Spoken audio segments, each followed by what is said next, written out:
Enzo Recto, kalaban ang katiwalian at kasinungalingan, kakampi sa katotohanan at kabutihan.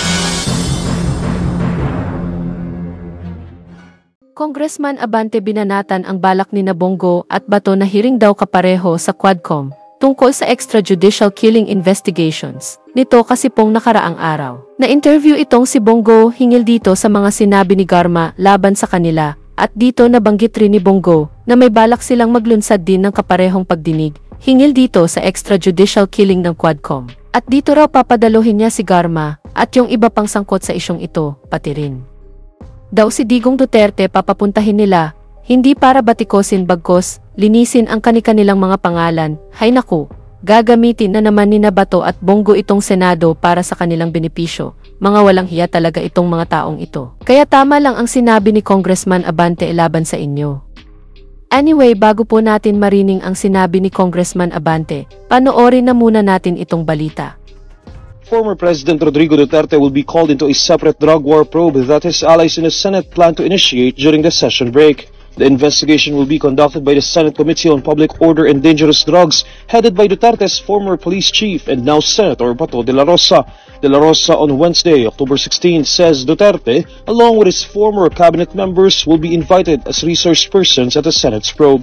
Although he has yet to inform Duterte about his planned probe, De La Rosa is confident that the former president would face the committee, saying Duterte seems more comfortable with the Senate than the House of Representatives. Duterte and De La Rosa have been repeatedly invited to the hearings by the House Quad Committee, which has been investigating extrajudicial killings committed during the previous administration's drug war. According to De La Rosa, his committee can conduct a motu proprio investigation on the same issue since there is already a pending resolution transmitted to the panel in connection with the alleged involvement of Duterte's son, Davao City 1st District Representative Paulo Duterte, and other personalities into the smuggling of drugs. At the October 11 House Quad Committee hearing, former Police Colonel Royina Garma alleged the past administration adopted a Davao template for the anti-drug campaign, where police officers involved in the killing of drug suspects were given bonuses. She also said payments were coerced through Malacanang officials, including former Special Assistant to President and now Senator Bongo. De La Rosa and Go have denied knowing of the drug war reward system during the Duterte administration. Go also expressed his intent to file a resolution seeking the Senate's own investigation into the Duterte administration's drug war. Kung kakailanganin po na kailanganin mag-imbestiga rin po dito, ako naman kung ano lang yung katotohanan, the truth lang po.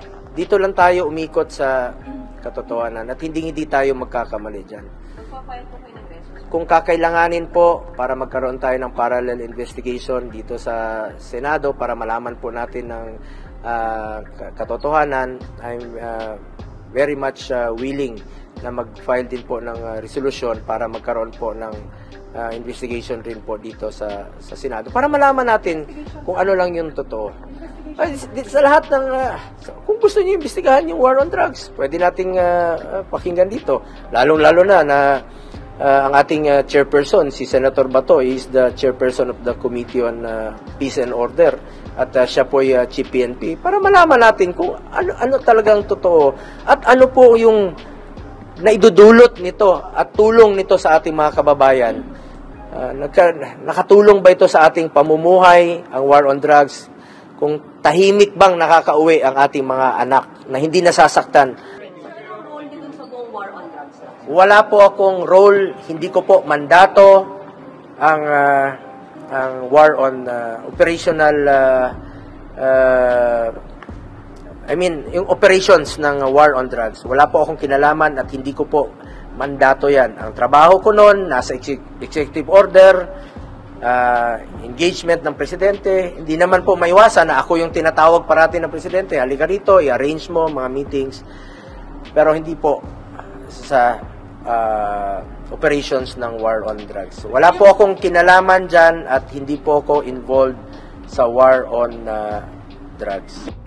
Hindi niya in-authorize ang EJK? Hindi in-authorize ni dating Pangulo ang EJK? Wala po siya. Maalala niyo sinabi niya? Wala naman siyang sinabi na may sinabi ba siya na patayin mo ito? Wala pong ganong abogado po si dating Pangulong Duterte. Dati po siyang prosecutor. Hindi siya nagbibigay po ng instruction na illegal. So wala siyang inutusan na patayin mo ito. Wala po siyang inutusan ganon. Sa pagkarinig ko, wala po. Alam niya po anong legal.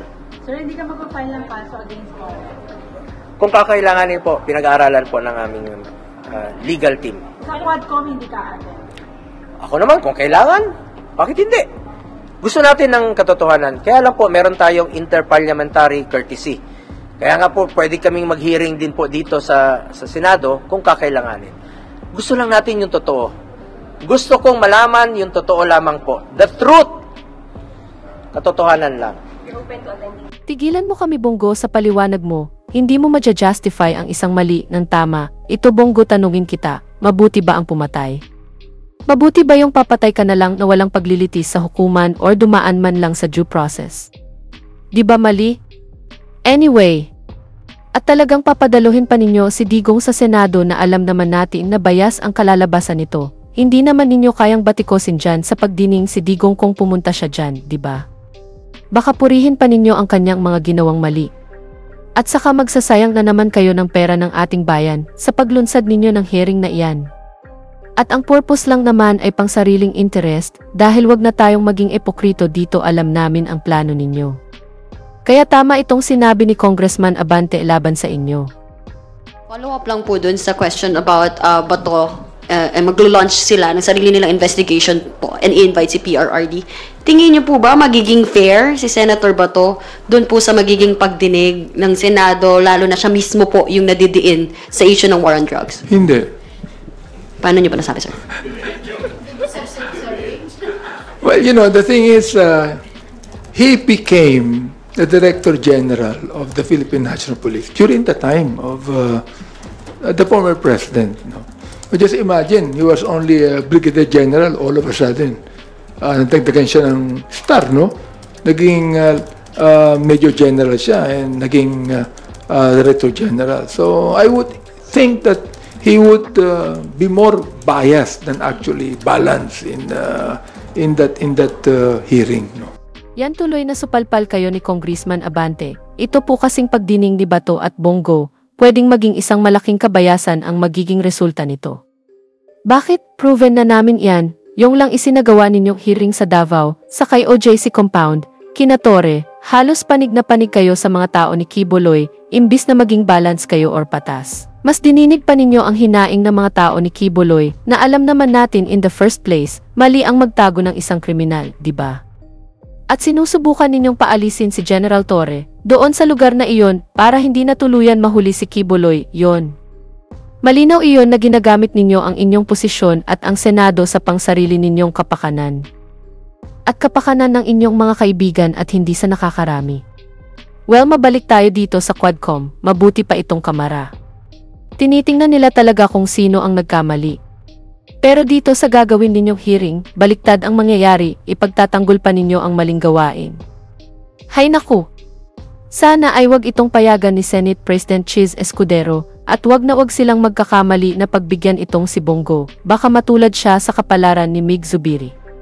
Diba? Sige po mga kabunyog, dito na lang po ang aking topic, mabuhay po tayo.